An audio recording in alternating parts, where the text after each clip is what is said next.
por sí mismo. Dado que su vida en sentido racional no tiene sentido, supongamos que estamos de acuerdo en matarlo conduciéndonos según una autolicencia. También deberíamos acordar con matar sin considerar asesinato, en el caso de un sujeto en coma, pero que puede respirar por sí mismo, dado que si bien tiene esa ventaja, tampoco en definitiva posee vida en los mencionados sentidos, por su carencia de conocimiento, conciencia, percepción, autonomía, etcétera, etcétera. Ahora, en ambos casos, estamos ante la existencia de un mero cuerpo biológicamente viviente, pero carente de noción, identidad, subjetividad. Y ahora pongamos un tercer y un último caso.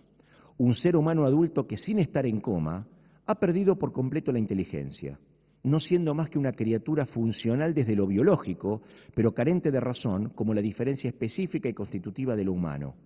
Deberíamos acordar también en matarlo sin considerarlo un asesinato, dado que todavía se mantiene la cuestión del sinsentido de su existencia. La pregunta crucial se reitera, ¿dónde está el límite? Si la prohibición de asesinar ya no es un postulado respecto del cual no es posible considerar o ponderar distintos casos, y devino ahora en objeto de racionalización, ¿desde cuándo estaría permitido asesinar? ¿Quién lo va a determinar y bajo qué criterio? Dado que todos los hasta ahora analizados son absolutamente arbitrarios y antojadizos. Es más, no solamente ya estamos hablando en la etapa prenatal, sino ahora incluso en la etapa adulta. ¿Cuál sería el juicio, por ejemplo, para un niño con serias minusvalías mentales de nacimiento? También él, de hecho, es carente de lo constitutivo del carácter humano, como se está definiendo en este momento, aun cuando desde lo biológico es un ser humano vivo, e incluso agravándolo si consideramos que carece de conciencia de su propia existencia. ¿También nos vamos a permitir matarlo? Y aquí no hay diferencia con el ser humano que, aunque no nació,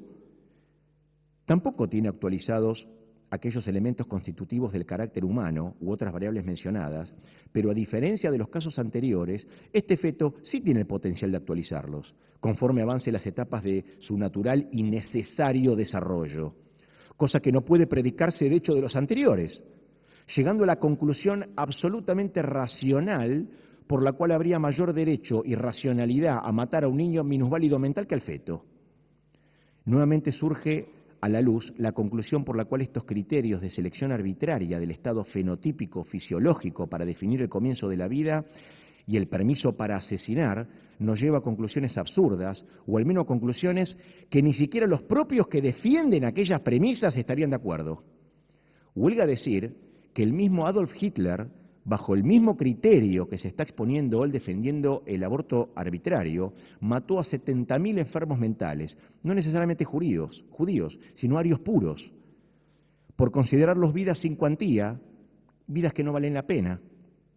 El judaísmo en este sentido indica que hay principios, tal como el postulado de no asesinar, que aunque no sean cotidianamente manifestables y queden solapados por superestructuras jurídicas, son las mismas bases del sistema y por ende habientes de inestimable significado y permanente vigencia, y ante su racionalización caducan, porque los postulados se aceptan o no se aceptan, pero no se argumentan. Es por lo que aquí brevemente expuesto, para terminar, que todas las actuales argumentaciones a favor del aborto arbitrario, desde el uso retórico de fórmulas hasta las antojadizas delimitaciones sobre cuándo un organismo vivo humano es considerado como tal, o si éste es parte o no del cuerpo de su madre, o si es o no persona, no constituyen fundamento alguno, ni racional científico, ni moral humanístico, para matar arbitrariamente a un ser humano vivo en su primigenia fase cigótica. Tan solo se trata del propio deseo de exterminar una vida humana por resultar conflictiva con los intereses personales, coyunturales, y que sus últimas conclusiones tampoco son aceptadas ni siquiera por quienes promulgan dicho acto. No obstante, también resulta no menos importante notar que este postulado es anterior a todo estatus jurídico y a todo derecho a la vida. Más aún, no sería tampoco esta categoría jurídica de derecho a la vida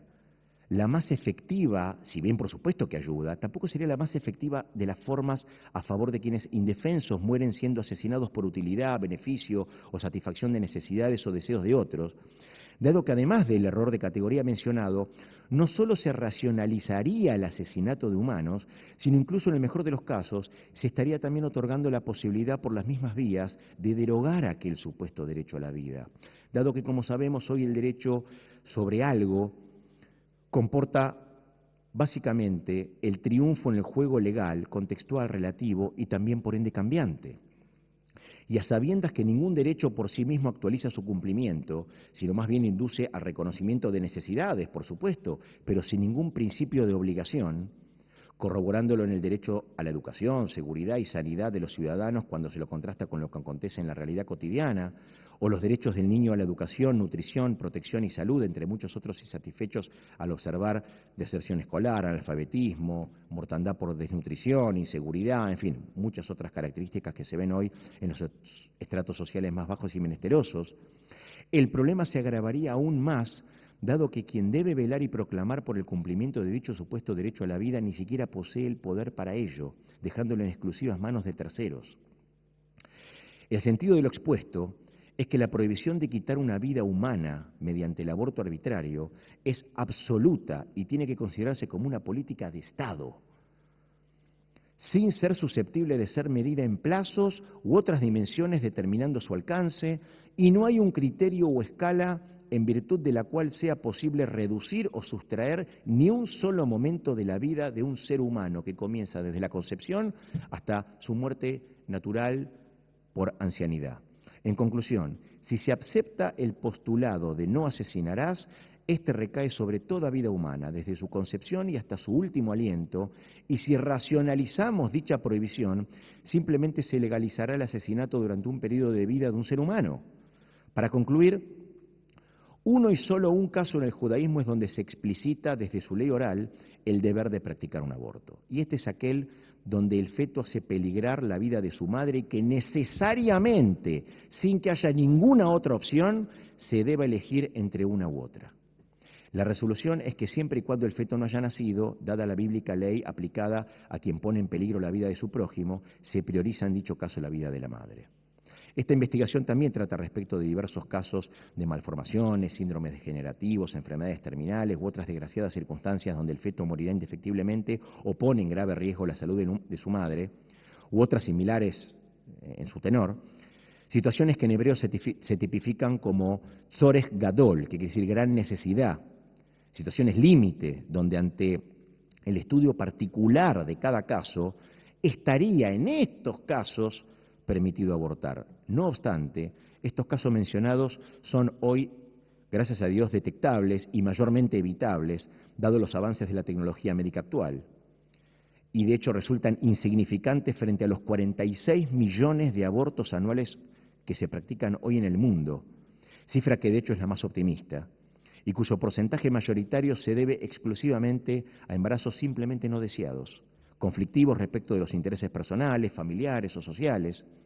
Por ello, el problema del aborto arbitrario no es uno médico, sanitario, social, jurídico o económico, sino que es un problema humano. Si le relacionamos entonces a lo humano un significado axiológico que no tiene otro organismo y por el cual se nos impone el postulado de no asesinar, debemos reconocer que este es otro síntoma y tal vez el más crudo de un homo incurvatus in se, un hombre encorvado sobre sí mismo, un hombre cada vez más empecinado en una ética de la mismidad donde el individuo y sus intereses son lo primero y el bien supremo, falseando hasta la propia realidad descriptiva y esforzándose denodadamente en pos de adueñarse de forma absoluta de todos los aspectos que le conciernen a él y a otros con el fin de no coartar su antojo y arbitrariedad y de hecho queriéndolos instituir y legalizar. Una sociedad extraviada, compuesta por este hombre, termina traicionando su propio objetivo, promoviendo además un Estado que, permitiendo el aborto arbitrario, contradice su misma principal finalidad para la cual fue creado, como instrumento para la defensa y garantía de todas las vidas humanas bajo su espectro de poder, siendo este el interés y el deber supremo de aquella institución. Es por todo ello que, si bien resulta más laborioso, pero también más productivo en pos de lidiar con el flagelo humano del aborto arbitrario, se debería realizar un profundo cambio cultural desde todos los aspectos posibles, generando simultáneamente efectivas políticas de asistencia y contención a las mujeres en conflicto con su embarazo, más otras diversas en el campo educativo, social, económico y cultural, para hacer regir el postulado de no asesinarás, mediante su colectiva aceptación como única garantía real para evitar el aborto arbitrario, falazmente hoy llamado aborto libre, sinónimos eufemísticos de lo que es un claro asesinato. Muchísimas gracias.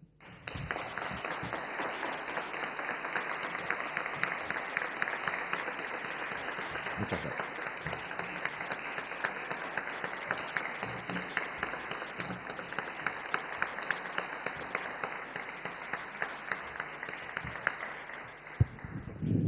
Un sostenido aplauso, doctor Lagen. La verdad que ha sido, me alegro muchísimo haberlo conocido, porque en realidad he llegado al libro de él a través del conocimiento que hemos tenido en un evento académico, ¿no? Y bueno, y es bueno que las personas desde las distintas religiones hagamos escuchar nuestras voces, ¿no? Acá están los hermanos evangélicos también acompañándonos. La verdad es que estoy muy agradecida que haya venido, realmente siento un orgullo, no desde la soberbia, ¿no? Pero siento un orgullo que hoy esta casa y que yo haya sido el instrumento para que usted haya podido venir hoy a explicar y fijar sus posiciones. Lo hubiéramos podido invitar muchas veces antes, porque hemos tratado muchos otros temas con anterioridad. Pero lo importante es que tengamos la oportunidad de conocer estas personas tan valiosas que desde los distintos lugares que ocupamos cada uno en la sociedad coincidimos en la defensa de estos derechos, como él lo ha dicho, naturales. Y además, como usted dijo, es una cuestión cultural de trabajar a favor, culturalmente trabajar a favor de toda una defensa y un marco legislativo para ayudar a las personas en esos casos de embarazos no deseados y no pensar en el asesinato como un remedio. Hay 10.000 familias en la lista de adoptantes esperando niños y nosotros acá estamos tratando en el Congreso de la Nación, en violación a la Constitución, tratando de imponer, como él dijo, todo este sistema de maquillajes del lenguaje, ¿no? El aborto libre, para decir, en realidad no somos república, sino en libertad para matar, ¿no? Es eso lo que se quiere. Así que, bueno, ha sido realmente un gusto que hoy estuviera acá, un honor, y bueno, y lo felicitamos y lo incentivamos a que siga realizando este tipo de investigaciones, pero fundamentalmente yo ojalá pudiera hacerlo, yo no tengo elementos para hacerlo, pero ojalá pudiera usted llegar a los medios de comunicación, ¿no? Que es donde nos hace falta los instrumentos para que todos conozcan, ¿no es cierto?, cuál es el verdadero pensamiento de los argentinos. Así que bueno, desde acá hago un llamado para que se lo invite al rabino, al doctor Lagen, se lo invite y el pueblo argentino pueda escuchar su voz porque vale la pena. Muchísimas gracias, muchísimas gracias.